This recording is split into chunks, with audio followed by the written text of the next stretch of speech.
Hi, I'm the Barnyard Mare, Duchess of the Prairie. And here's another one of my stories entitled BeeBe That Cow. Every farm and ranch has one. It's that one cow. If you try to get a hold of her calf, she's going to eat your lunch. And we had one of them cows out there when I worked for Emmett, and her name was BeeBe. She was a Brangus cow. I call her BeeBe because the name we really called her isn't all that nice. Old BeeBe, it didn't matter where she was in the pasture. You get to messing with her calf, she'd be right there in a split second.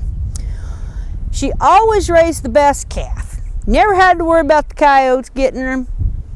BeeBe took care of her babies. She always had the best, fattest one, and it was always safe. Some of them other cows would lose a calf to a coyote, but not BeeBe. We used to winter our cows in a big old pasture, about 2,200 acres. Old Emmett would go out there and he'd throw out hay every day. And he'd count the cows. Well, one day he happened to notice he was one short, and it was BeeBe. He wasn't too terribly concerned, but he did drive around on the ridges to see if he could spot her anywhere.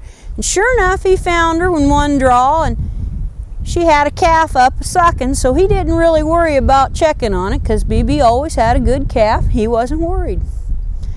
3 days later, old BeeBe brings old Junior in to find out what that hay was and to get her a snack, and that gave Emmett a little time to check on BeeBe's calf.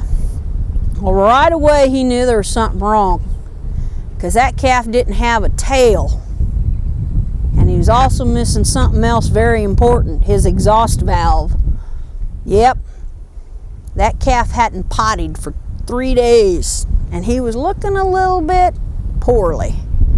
Well, he knew if he grabbed that calf, old BeeBe'd eat his lunch, so he hightailed it back down to the neighbors down the road about 5 miles away and grabs old Brian, tells him what's going on.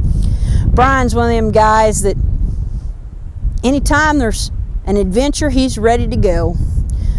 So they get back there to the pasture, and as they're driving back, they try to decide what they're going to do and how they're going to do it. The plan was Emmett would drive up to the calf, Brian would jump out and grab the calf, Emmett would be climb up on the flatbed, ready with a piggin string to tie his legs up.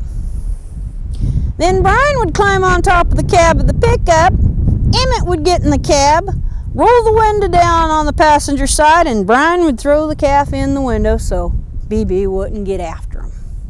Pretty simple plan, pretty logical, considering. Well, everything worked great at first. They parked right beside that calf that was laying there looking poorly. Brian gets out and grabs that little bugger, pops. Emmett Pop is up on top of there. Starts to tie that calf up. Brian's climbing on the cab of the truck. BeeBe jumps on the flatbed with Emmett. Now that's a metal flatbed and she's a slipping and a sliding, but that wasn't a very good situation. Old Emmett started to tie this calf up and old BeeBe jumps on top of the flatbed. Okay, this is fun. Wait. She's a slipping and a sliding and she's a wetting all over the place. She's mad.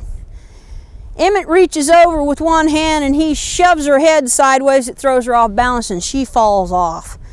He gets that calf tied, throws that calf up to Brian, and he just gets ready to jump off, and BeeBe's back on again. So he just gives it full push. She falls back off again. Brian's going, she's coming again. By that time, Emmett had gotten into the cab, rolled the window down. BeeBe is back on top of the flatbed again, and Emmett goes, you better hang on. He pops the clutch. BeeBe bails off again. They took off to the vet, and vet says, well, this isn't uncommon. I can take care of it. Come back tomorrow and you can get the calf. Well, the next day I'm working. And by that time, Emmett had told everybody, and he told me what had happened, and I'm thinking, do I really want to do this? I mean, after all, she'd run me up a locust tree one time. I said, okay. So we get the calf and we get out there, and before we get to the gate, we're coming across another pasture. Before we get to the gate, I see BeeBe running, and she's running towards the pickup. And I told him, as you don't get to that gate before she does, I ain't getting out. Well, I left the gate open. I barely got in the pickup before she took off and slammed into the side of the pickup. We get to running the pickup across the hills, and he says, I'm going to slow down now so you can throw the little bugger out the door. And just as I'm getting ready to open the door and push him out, the little guy uses his exhaust valve all over my leg.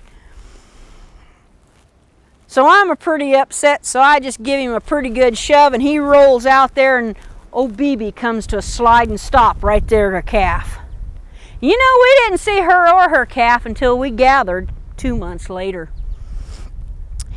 The following calving season, she had another calf that wasn't quite right, only this one, she was in a little bit better shape. This little girl had a stubbed tail. Emmett goes, you need to check if she's got an exhaust valve. So I ride my daughter's pony down there bareback. Look at the calf. Yep, it's got an exhaust valve. I ride back and say, yeah, she's got an exhaust valve. Did you stick your finger in it to make sure? No. Go check. I don't want to go check. But I went and checked.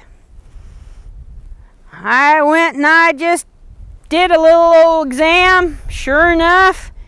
But when I did, she let out a beller, and here comes BeeBe. I barely had time to get on that pony and get out of the area before she showed up at her calf. Oh, Emmett, he's sitting in the pickup. He never did get out of a pickup when there was BeeBe to deal with. He always sat in there and let us youngsters take care of her. He goes, well, did she have something that worked? And I stuck my finger under his nose and I says, you tell me.